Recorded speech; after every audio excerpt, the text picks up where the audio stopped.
All right, guys, we're checking a ball joint for play. I got the tire off. You don't need it off.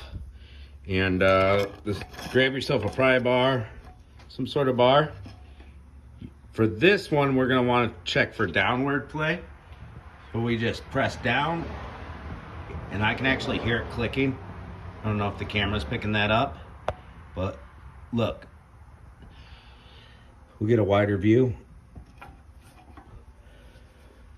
This control arm is actually moving down without the steering knuckle moving down.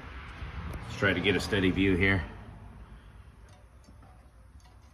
See, it's actually moving down like a quarter of an inch or so. It's clicking. Hear that? See it squishing?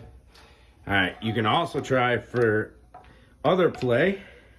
On different models, you'll have to put a bar in between the steering knuckle. I'd have to turn the tire. Steering knuckle and the control arm and pry them apart to see if there's play separating. This one, it's coming together with the play. Top ball joint. We're gonna want a downward pressure on this style ball joint. And we press down and it's not moving, it's nice and tight. So I'm just attaching to whatever I can, bottom of the strut, whatever.